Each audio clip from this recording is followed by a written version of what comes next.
Mirza filler চারপাশে লাইটের হরেক রঙে আলোয় ঝলমল করছে।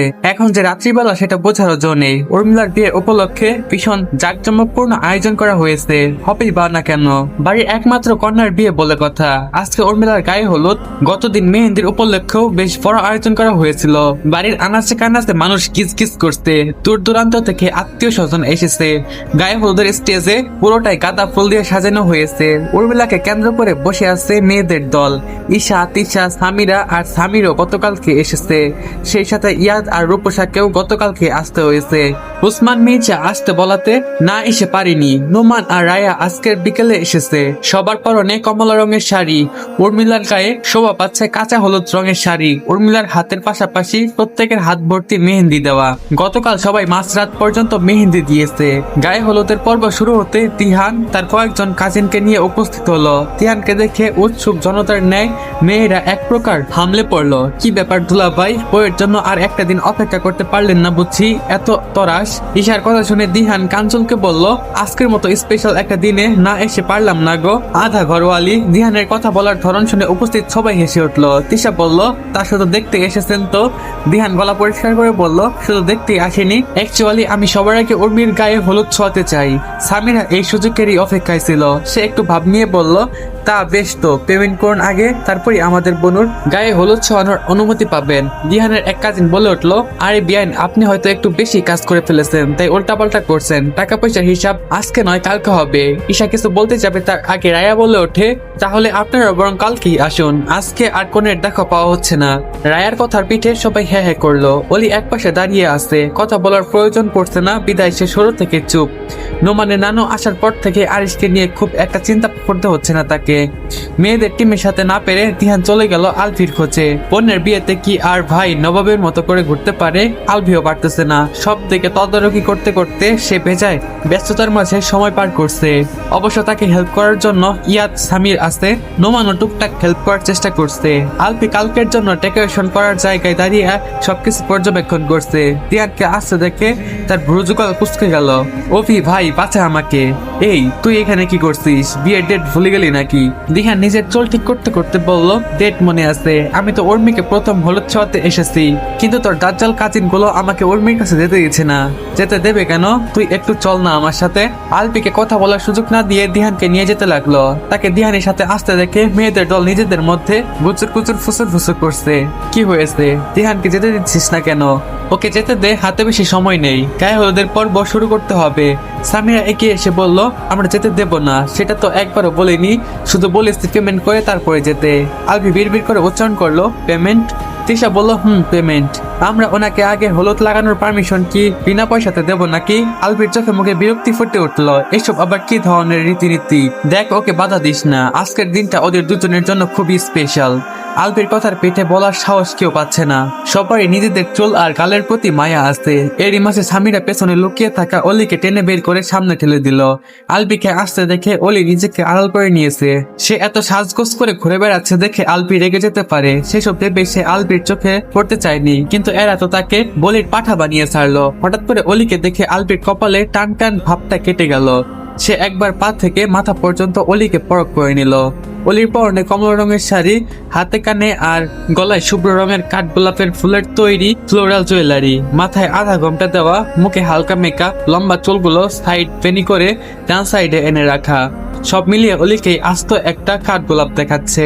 আলভি ঘোর লাগা দৃষ্টিতে তাকিয়ে আছে অলির দিকে। অলি তো মাথা নিচে করে ঘাসের দিকে তাকিয়ে আছে। আলভির এই দৃষ্টি যেন তার শরীরে আগুন জ্বালিয়ে দিচ্ছে। আলভিকে এইভাবে তাকিয়ে থাকতে দেখে আশেপাশে সবাই হেসে উঠলো। দিহান তাকে ধাক্কা দিয়ে বলল, কিরে স্ট্যাচু হয়ে গেলি কেন? আমাকে তো এখনো যেতে দিচ্ছে না, একটা রাম ধমক দে না। দিহানের কথা যেন কানে নিল না আলভি। এদিকে ঈশা এগিয়ে এসে অলির কানে কানে কিছু বলতেই অলি মাথা সোজা করে আলভির দিকে তাকায়। ঠোঁটের কোণে হাসি টেনে বলে, তুমি ওনার পক্ষ কেন নিচ্ছ? টাকাটা আমাদের প্রাপ্য, আমাদেরকে আদায় করে নিতে দাও। ভুলে যেও না তুমি হচ্ছ কোনের বড় ভাই, ওনার পক্ষপাতী করা তোমাকে মানায় না। আলভির গলা শুকিয়ে এলো। অলির মিষ্টি কণ্ঠস্বর যেন তাকে বশ করে ফেলেছে। পরিস্থিতি বুঝতে পেরে দিহান বলে ওঠে, ভাবি আপনিও ওনাদের দলে? এটা মানতে পারলাম না। অলি দিহানের দিকে তাকালো। দেখুন ভাইয়া, আমার অনেক কষ্ট করে আপুকে সাজিয়েছি, আর সে এখন পর্যন্ত আপনার বউ হয়নি। সেই হিসেবে তাকে হলুদ লাগানোর পারমিশন আপনাকে তো এমনি এমনি দেওয়া যাবে না, তাই না? অন্তত আমাদের সাজানোর পারিশ্রমিকটুকু তো দিবেন নাকি? এত কিপটেমে করলে হয় না। দিহান আলভির পিঠে কোঁচা মারতেই আলভি শান্ত চোখে দিহানের দিকে তাকায়। ফট করে বলে ওঠে, ওনাদের কথায় লজিক আছে, তাড়াতাড়ি টাকা দিয়ে দে। আলভির দল পাঠানো দেখে দিহান বিস্তৃত হলো, চোখ মুখ কুচকে জিজ্ঞেস করলো, কত টাকা পেমেন্ট করতে হবে? ঈশা বলে ওঠে, আপাতত 50,000 দিলেই হবে। দিহান আলভির কানের কাছে মুখ নিয়ে বলল, দোস্ত, এরা তো দেখছি জনসম্মুখে ডাকাতি করার পরিকল্পনা করছে। তুই কাবিন পরিশোধ করতে গিয়ে ফকির হয়েছিলি, এরা তো দেখি কাবিন লেখানোর আগে আমাকে ফকির বানিয়ে ফেলবে। আলভির দায় সারা ভাব নিয়ে বলল, মাত্র এই কয় টাকা পরিশোধ করতে গিয়ে ফকির হলে চলবে নাকি? টাকা দিয়ে ঝামেলা মিট কর তাড়াতাড়ি। তোর দেখি আমার থেকেও বেশি তারা, ব্যাপার কি? আলভি কিছু না বলে ওলের দিকে তাকালো। দিহানের কাজিনরা বলে কয়ে 20,000 টাকার ব্যাপারটা মিটিয়ে দিহানকে নিয়ে স্টেজের দিকে চলে গেল। সবাইকে অনুসরণ করে অলিও স্টেজের দিকে পা বাড়ালো। ঠিক সেই সময় অলি নিজের হাতে টান অনুভব করলো। ঘাড় বাকি পেছনে তাকাতে দেখলো আলবি তার হাত ধরে টানছে। অলি জিজ্ঞাসা দৃষ্টিতে তাকাতেই আলবি বলে ওঠে, এভাবে আমার হক নষ্ট করাটা কি খুব জরুরি ছিল? তার কথার অর্থ অলির বোধগম্য হলো না। আলবি হ্যাসকার টানে অলিকে কোলে তুলে বাড়ির দিকে হাঁটা ধরলো। অলিকে ড্রেসিং টেবিলের সামনে বসিয়ে একটা ভেজা কাপড় দিয়ে অলির মুখ থেকে মেকআপ তুলে ফেলছে আলবি। অলির এবার কান্না পাচ্ছে। সে কত কষ্ট করে মেকআপ করেছিল। এই আলবি কি তাকে একটু সাজতেও দেবে না? যদিও অলি সচরাচর সাজে না, কিন্তু বাড়িতে এত বড় অনুষ্ঠান চলছে, সেখানে বাড়ির বউ কি কাজের লোকের মতো ঘুরে বেড়াতে পারে? মেকআপ তোলা হয়ে গেলে আলবি গভীরভাবে অলির চেহারা পর্যবেক্ষণ করতে লাগলো। বিরক্তি শ্বাস ফেলে বলল, তোমাকে তো মেকআপ ছাড়াও সবার থেকে সুন্দর দেখাচ্ছে, কি করি বলো তো? অলি গাল ফুলিয়ে বলল, কতগুলো কালি মেখে যাই তাহলে? আলবি ঠোঁট কামড়ে হাসলো। আগুনে ঘি ঢেলে বলল, গুড আইডিয়া, কালি দিয়ে তোমার গালে আমার নাম লিখে দেবো ভাবছি, তুমি কি বলো? অলি এবার হাত দিয়ে মুখ ঢেকে নিল। না প্লিজ, এমন করবেন না। আলবির হাসি আরো বিস্তর হলো। সবার সামনে তুমি করে বলে এখানে আপনি করে বলছো, এখন তো ডেফিনেটলি আমার নাম লিখে দিব। অলি মুখ থেকে হাত ছড়িয়ে মাথা নিচু করে বলল, কালে নাম লিখতে হবে কেন? আপনার নাম তো আল্লাহ নিজে আমার কপালে লিখেছে, আর এটা তো কারো অজানা নয়। আলবি অলির সামনে হাঁটু মুড়ে বসে এক হাতে অলির কোমর জড়িয়ে ধরলো, আরেক হাতে অলির হাতটা সামনে এনে সেখানে লেখা নিজের নামের উপর বৃদ্ধা আঙুল ঠেকালো। আমি তোমার শরীর নয়, তোমার মনের দেওয়ালে নিজের নাম লিখতে চাই হানিবি, যে নামটা চোখ দিয়ে নয়, আমি মন দিয়ে অবলকনে পড়তে পারবো। অলি কিছুক্ষণ নিশ্চুপ থেকে আলগোসে আলবির গলা জড়িয়ে ধরলো। আলবির মুখ বরাবর হালকা ঝুঁকে কম্পিত কণ্ঠে বলল, তোমার নাম আমার মনে সেদিনই লেখা হয়ে গেছে, যেদিন আমি তোমার নামে 3 বার কবল বলেছিলাম। তবে এতদিন যাবৎ যে নামটা ঘন বরফে স্তরের নিচে ঢাকা পড়েছিল, ধীরে ধীরে তোমার ভালোবাসার উৎসতায় সেই বরফ গলেছে। নামটা আজ উন্মোচিত। এখন চাইলেই তুমি সেই নামটা অবলকনে পড়তে পারবে। একবার চেষ্টা করে দেখো। আলবি বিস্মৃত নয়নে অলির দিকে তাকিয়ে আছে। বউটা এত সুন্দর করে তার সাথে কথা বলছে, ভাবতে শরীর হিম হয়ে আসছে। আলবির চাহনি দেখে অলির গালজোড় রক্তিম আবার ছড়িয়ে পড়েছে। আলবি সময় নষ্ট না করে অলিকে বুকের ভাঁজে নিয়ে মুখ গুজলো। ঠিক হৃৎপিণ্ড বরাবর কান থেকে শুনতে লাগলো অলির হৃদস্পন্দনের শব্দ। আলবির উষ্ণ আলিঙ্গনে অলি বেসামাল হয়ে আলবিকে শক্ত করে চেপে ধরলো। আনন্দ অশ্রুতে ভরে উঠল চোখ জোড়া। আলবির উষ্ণ নিঃশ্বাস যেন তার সমস্ত সত্তাকে কাঁপিয়ে তুলেছে। বেশ অনেকক্ষণ এভাবে কাটানোর পর অলি আলবির চুলে হাত বুলিয়ে দিয়ে যেতে বললো, আমরা হয়তো অনেক কিছু মিস করে ফেলেছি, নিচে যাওয়া উচিত। অলির কথায় আলবি মুখ তুলে তাকালো। তারপর অলির দুগালে ঠোঁট ছুঁয়ে তাকে নিয়ে রুম থেকে বের হলো। গায়ে হলুদের পর্ব শেষ হতেই সবাই স্টেজের সামনে থাকা চেয়ারে বসে পড়লো। দিয়ান অবশ্য স্টেজে উর্মিলার পাশে বসে আসতে অলি বাকিদের সাথে কথা বলছিল। এরই মাঝে আলবি এসে তার সামনে দাঁড়ায়। অলিকে চমকে দিয়ে তার দিকে হাত বাড়িয়ে দিয়ে গেয়ে ওঠে, গোটা পৃথিবীতে খুঁজো আমার মতো কে তোমাকে এত ভালোবাসে। অলি অবাক চোখে আলবির দিকে তাকায়। পাশে বসে থাকা ঈশা আর তিশা অলিকে আলবির দিকে এক প্রকার ঠেলে দিল। তবে অলি অপ্রস্তুত না হয়ে আলবির বাড়িয়ে দেওয়া হাতটা ধরে আচমকা গিয়ে উঠল, এই মনের ঘরে এসো, এই বুকের বাবার সাথে তোমার নামই জপে। আলবি খুশি হয়ে অলিকে স্টেজে নিয়ে গেল। পেছন থেকে জড়িয়ে ধরে অলির কাঁধে থুতনি ঠেকিয়ে গাইলো, একটু আড়াল হলেই কেন মনের ফরাক জাগে, তোমার সঙ্গ পেলেই কেন দেহ শিউরে ওঠে। অলি নাচের তালে আলবির হাত দুটো নিজের কোমরে রেখে গাইতে লাগলো, এই গাছ হয়ে বলো ছেড়ে যাবে না কখনো, তোমার মতো কে আছে বলো। আলবি অলির হাত জোড়া নিজের বুকে ঠেকিয়ে গানের তালে সিরিয়াস কণ্ঠে বলল, এই গাছ হয়ে বলো ছেড়ে যাবে না কখনো, তোমার মতো আর কে আছে বলো। মুহূর্তে চারপাশে হাততালির শব্দ মুখরিত হয়ে উঠলো। অলি স্টেজ থেকে নেমে আসতে চাইলো, কিন্তু আলবি তার হাত ছাড়ছে না। অলি জোরপূর্বক হেসে ফিসফিসিয়ে বলল, হয়ে গেছে, ছাড়ো এবার। আলবি গম্ভীর কণ্ঠে বলল, হয়নি এখনো, তুমি তো আমার কাছে বললেই না, আগে বলো তারপর ছাড়বো।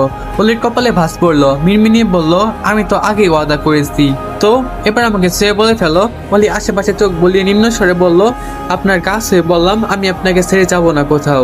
কথাটা শুনে আলবির ইচ্ছা করলো অলির গালে ঠোঁট ছোঁয়াতে। ভাবনা মোতাবেক অলির গালের দিকে অগ্রসর হতেই অলি বাদ সাধলো। কি করছেন? আশেপাশে তাকান একবার। আলবি বিরক্তিসূচক শব্দ উচ্চারণ করে অলিকে ছেড়ে দিল।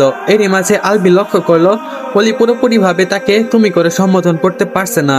আলবি ভাবলো এই টপিকের উপর অলিকে একটা ভালো করে ক্লাস নিতে হবে। পরের দিন রাত্রিবেলা এতক্ষণ যাবত চারিদিকে আনন্দ উল্লাস থাকলেও উর্মিলা প্রস্থান করার পর যেন সবকিছু ফিক হয়ে গেছে। ড্রয়িং রুমে বসে আছে বাড়ির সবাই। শাহনাজ বেগম আর উসমান মির্জার সাথে সাথে উর্মিলার কাকা কাকিমাও অশ্রু বিসর্জন দিচ্ছে। অলি তাদের পাশে বসে সান্ত্বনার বাণী শোনাচ্ছে। আপু তো কালকেই চলে আসবে, আপনারা কাঁদবেন না। অলির আশেপাশে তাকিয়ে আলবিকে খুঁজছে, কিন্তু মানুষটা উর্মিলা যাওয়ার পর থেকে নিখোঁজ। যাওয়ার আগে ভাইকে জড়িয়ে ধরে অনেক কান্নাকাটি করেছে উর্মিলা। আলবির চোখে পানি না থাকলেও চোখ জোড়া ভীষণ রকমের লাল ছিল, যেটা অলি লক্ষ্য করেছে। সবাই খাওয়া দাওয়া করে শুতে চলে গেল। আলবির মনের অবস্থা বুঝতে পেরে অলি তাকে খেতে ডাকেনি। আলাদা করে তার জন্য খাবার বেড়ে সেগুলো নিয়ে রুমে ঢুকলো, কিন্তু আলবি রুমে নেই। অলি দোলনার দিকে এগিয়ে গিয়ে আরিশকে খুঁজলো, কিন্তু আরিশও দোলনায় নেই। অলি পার দুয়েক ফলক ফেলে বোঝার চেষ্টা করতে লাগলো। নোমানের নানু বলেছে আলবি নাকি আরিশকে নিয়ে এসেছে, তাহলে বাপ্পেটা গেল কোথায়? তার ভাবনার মাঝেই ব্যালকনির দরজা ঠেলে আলবি প্রবেশ করলো। কোলে আরিশ, তার মানে দাঁড়ায় এতক্ষণ যাবত হয়তো বাবা ছেলে মিলে ব্যালকনিতে বসে বসে গল্প করেছে। অলি স্বস্তির নিঃশ্বাস ফেলে আলবির দিকে এগিয়ে গেল। ওকে আমার কাছে দিয়ে খেয়ে নিন। আলবি বিনা বাক্যে আরিশকে কোলে তুলে নিল। অলির কোলে আসতেই আরিশ ঠোঁট ফুলিয়ে কেঁদে ওঠে। তার কান্না দেখে অলি হকচকিয়ে গেল। আলবি মলিন হেসে বলল, ছেলেটাকে রেখে সারাদিন অনেক আনন্দ করেছো, সে জন্য অভিযোগ করেছে। অলি সরু চোখে আলবির দিকে তাকায়। আপনি কিভাবে বুঝলেন? আলবি হাত ধুয়ে ভাত মাখাতে লাগলো। আমার ছেলের ভাষা আমি বুঝবো না? অলি আরিশকে নিয়ে বিছানায় গিয়ে বসলো। খেয়েছো? অলি হ্যাঁ বোতক মাথা নাড়লো। আলবি প্লেটটা নিয়ে অলির সামনে এসে বসলো। মিথ্যা বলছো কেন? আমি জানি তুমি খাওনি। অলি নরম চোখে আলবির দিকে তাকায়। আলবির উস্কো খুস্কো চুল আর মলিন মুখটা দেখে তার বুকের ভেতরে থক করে উঠলো। আপনি কান্না করেছেন? আলবি উত্তর না দিয়ে অলির মুখের সামনে এক লোকমা ভাত ধরলো। অলিও বিনা বাক্যে হা করলো। মুখের ভাতটুকু শেষ হতেই ফের প্রশ্ন করতেই যাবে, কিন্তু আলবি আবারও তার মুখে ভাত ঢুকিয়ে দিল। এভাবে খাওয়া দাওয়ার পালা শেষ হলো। অলি বুঝতে পারলো এইভাবে প্রশ্ন করলে আলবি উত্তর দেবে না। অনেকক্ষণ পর আরিশ ঘুমিয়ে গেছে। এরই মাঝে অলি অনুভব করলো আলবি তাকে নিজের দিকে টেনে নিচ্ছে। অলি তার দিকে ঘুরতেই আলবি বালিশ থেকে মাথা সরিয়ে অলির বুকে মাথা রাখলো। অলিকে জড়িয়ে ধরে নিঃশব্দে কেঁদে উঠলো।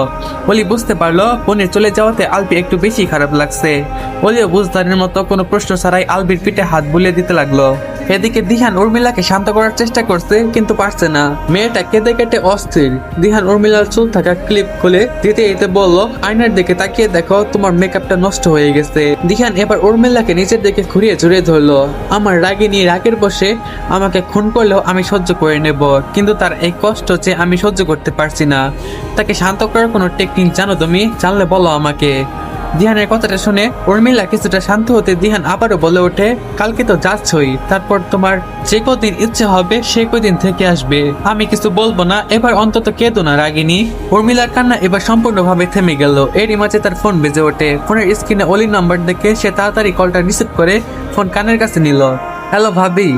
অলি অপর পাশ থেকে শান্ত কণ্ঠে বলল, আপু তুমি কি এখনো কান্না করছো? উর্মিলা স্বাভাবিক গলায় বলল, না ভাবি আমি কান্না করছি না একদম। বাড়ির সবাই কি করছে? আমি চলে আসার পর মা বাবা কি খুব কান্না করেছে? খুব করেনি, একটু করেছে। তোমার কেমন লাগছে সেখানে? আমার ভালোই লাগছে ভাবি। আচ্ছা ভাইয়া কোথায়? তোমার ভাই পাশেই আছে, কথা বলবে? হ্যাঁ দাও। অলি আলবিকে কথা বলতে বলল, কিন্তু আলবি আগের মতো অলিকে জড়িয়ে ধরে মুখ লুকিয়ে রাখলো। অলি উপায়ন্ত না পেয়ে বলল, সরি আপু তোমার ভাই ঘুমিয়ে গেছে। উর্মিলা ছোট্ট শ্বাস ফেলে বলল, থাক তাহলে ডেকো না, তুমি একটু ভাইয়ের দিকে খেয়াল রাখো ভাবি। সে মুখ ফুটে কিছুই বলবে না, কিন্তু একা একা কষ্ট পাবে। আমাকে না বললেও আমি জানি ভাইয়া আমাকে খুব ভালোবাসে, আর জানো তো আমিও তাকে খুব ভালোবাসি। লাউড স্পিকারে থাকায় আলবি উর্মিলার কথা শুনতে পেয়েছে। অলি আরো কিছুক্ষণ কথা বলে কল কেটে দিল। রায়া বিছানার এক পাশে শুয়ে আছে। কিছুক্ষণ যেতেই নোমান ওয়াশরুম থেকে বের হতেই রায়া শোয়ার থেকে উঠে বসলো। আপনি কি খুব টায়ার্ড? নোমান জিজ্ঞাসার দৃষ্টিতে তাকাতেই রায়া বলে উঠলো, না মানে টায়ার্ড না হলে একটু কথা বলতাম এই আর কি। বলো। নোমান রায়ার পাশে বসতে রায়া বলল, তার আগে কথা দিন আমি চাই বলি, আপনি তাতে রেগে যাবেন না। নোমান আনমনি বলল, বলো শুনি। আচ্ছা আপনি কি আপনার সে নিষিদ্ধ ভালোবাসাকে কোনোদিন বলতে পারবেন না? নোমান একটা শ্বাস ফেললো। প্রশ্নটার উত্তর একটু ডিফিকাল্ট। তার প্রতি আমার ফিলিংস গুলো সম্পূর্ণ অন্যরকম, বলতে পারো অপরিপক্ক। মানে তার জন্য অনুভূতিগুলো বিকশিত হওয়ার পূর্বেই আমি জানতে পারি সে ম্যারিড। এটা জানার পর স্বাভাবিকভাবেই আমি দমে যাই, নিজের অনুভূতিগুলোকে সামলে নেই। তবে তোমাকে বিয়ে করার কয়েকদিন আগে আমি বুঝতে পারি হাজারো বারণ পেরিয়ে মনের অজান্তেই সেই অনুভূতিগুলো ভালোবাসায় রূপান্তর হয়ে গেছে। রায়ার মুখটা ফ্যাকাশে হয়ে গেল। যে অনুভূতিগুলো অলরেডি ভালোবাসায় পরিণত হয়ে গেছে সেই অনুভূতিগুলোকে অপরিপক্ক বলা চলে না। ইতিমধ্যে যেন তার সব আশা নিরাশায় রূপ নিয়েছে, কান্নায় যেন গাল চেপে ধরেছে। এত কষ্ট কেন হচ্ছে তার? রায়া উঠে যেতে নিলে নোমান প্রথমবারের মতো রায়ের হাত ধরলো। নোমানের ছোঁয়াতে রায়ের শরীর যেন বিদ্যুৎ প্রবাহিত হলো। নোমান রায়াকে নিজের সামনে বসিয়ে কমল গলায় বলতে লাগলো, এই অনুভূতিগুলো তোমার আগমনের পূর্বে ছিল রায়া, এখন সেগুলোর কোনো ভ্যালু নেই। আমি নিজে সেই অনুভূতিগুলোকে ভুলে যেতে চাই। তোমার সাহায্যের প্রয়োজন, তুমি আমাকে সাহায্য করবে না? রায়া আর কান্নাগুলোকে আটকে রাখতে পারলো না। অশ্রুসিক্ত নয়নে মাথা নুলিয়ে হ্যাঁ বলল। নোমান রায়ার চোখের পানি যত্ন সহকারে মুছে দিয়ে বলল, মিসেস অলি আমার কাছে একটা ধন্যবাদ পায়। ভাবছি কালকে বাড়িতে ফেরার আগে ধন্যবাদটা জানিয়ে দেব। রায়া নাক টেনে বলল, কিসের জন্য? বারে, তোমাকে আমার জীবনে আনার পেছনে তার ভূমিকাই তো সবচেয়ে বেশি ছিল। তুমি না থাকলে আমি তো সেই নিষিদ্ধ অনুভূতিগুলোর যাত্রাকালে পিষ্ট হয়ে পড়ে যেতাম। নোমানের কথা শুনে রায়া মুখশ্রীর প্রশান্তির ছায়া নেমে এলো। গতদিনের সব অপসারণ ঘুচিয়ে নতুন দিনের আগমন হলো। আজকে সবকিছু যেন ঠিকঠাক লাগছে। বিকালের দিকে দিহানকে নিয়ে উর্মিলা মির্জা ভিলাতে ফিরে এলো। সেই সাথে আত্মীয় স্বজনরাও এক এক করে নিজেদের গন্তব্যে ফিরে যেতে লাগলো। রায়া আর নোমান চলে যাওয়ার পূর্বে অলিকে ধন্যবাদ জানাতে ভুললো না। তাদেরকে খুশি দেখে অলিও দারুণ খুশি হয়েছে। সেদিন যখন নোমান বলল সে সারা জীবন বিয়ে করবে না, অলির মাঝে আলাদাই একটা খারাপ লাগা কাজ করছিল। নোমানকে সে ভাইয়ের চোখে দেখে, ভাই কতটা কষ্ট পেয়ে উক্ত কথাটা বলেছে ভাবতে সে ভীষণ করে চেয়েছিল রায়ের সাথে নোমানের বিয়ে দিতে। রাত নেমে আসতে মির্জা ফিলা পূর্ণরূপে ফিরে এলো। আলবি আর দিহান বাদে বাকি সবাই ড্রয়িং রুমে বসেছিল। এই মাঝে ইয়াত এসে শান্তি কণ্ঠে বলল, আমরা চলে যাচ্ছি। দাদুমণি পাশ থেকে প্রশ্ন করল, কোথায় যাবে দাদু ভাই? ইয়াত হয়তো কোনো মিথ্যা অজুহাত দিতে চাইছিল না, কিন্তু তাকে সেই সুযোগ না দিয়ে নুরনাহার বলে উঠলো জাহান্নামে যাবে। সেখানে যাওয়ার জন্যই তো এত উদগ্রীব হয়ে আছে। দাদুমণি ভীষণ চমকে গেলেন। এসব কি ধরনের ভাষা প্রয়োগ করছো ছোট বউ? নিজের ছেলেকে কেউ এভাবে বলে? মা, আপনি এই ব্যাপারে কিছুই জানেন না। তবে এটা অবশ্যই জানেন যে একজন খুনি আর চাই হোক জান্নাতে প্রবেশ করতে পারবে না। আলটি আর দিহান একসাথে নিচে আসছিল। নুনহারের কথা শুনে তারা দাঁড়িয়ে যায়। শাহনাজ বেগম চোখ রাঙিয়ে থামতে বললেও সেসবের তোয়াক্কা না করে নুনহার বিষ মিশ্রিত কণ্ঠে বললেন, খুন করা আর খুন করার চেষ্টা দুটোই সমান। তুই এই আটকরা মেয়েটাকে বিয়ে করে বাড়ি ছেড়ে জাহান্নামের পথ বেছে নিয়ে নিজেকে মহান মনে করছিস। আমি তো বুঝে উঠতে পারছি না যে এই মেয়েটার কালো ছায়া কিভাবে তোকে গ্রাস করে নিল। আমি কেন কিছু টের পেলাম না, কেন তোকে সঠিক রাস্তা দেখাতে পেলাম না? জান্নাতে স্বামী স্ত্রীর দেখা হবে সেটা জানিস নিশ্চয়ই। ইয়াদের চল শক্ত হয়ে গেল। রূপসা এক কোনায় দাঁড়িয়ে অশ্রু বিসর্জন দিচ্ছে, বাকি সবাই নিশ্চুপ হয়ে বসে আছে। নুরনাহার আবারও বলে উঠলেন, এই মেয়ের জন্য তুই জাহান্নামে যাবি, তোদের দুই স্বামী স্ত্রীর সেখানেই দেখা হবে। রূপসা আর সহ্য করতে পারলো না, চলে যেতে উদ্যত হতে ইয়াদ তার হাত ধরে ফেললো। তারপর কোনো দিকে না তাকিয়ে হন হন পায়ে বাড়ি থেকে বেরিয়ে গেল। হ্যাঁ, হ্যালো, আসসালামু আলাইকুম গাইস। তো কেমন আছো তোমরা? আশা করি তোমরা সবাই অনেক ভালো আছো। আল্লাহ তাআলার রহমতে আমি অনেক ভালো আছি। তো এই পার্টটা এই পর্যন্তই। এই পার্টটা তোমাদের কাছে কেমন লাগছে অবশ্যই কমেন্ট বক্সে জানাবা। ভালো থাকবে সবাই। আল্লাহ হাফেজ। দেখা হবে তোমাদের সাথে পরবর্তী পার্টে।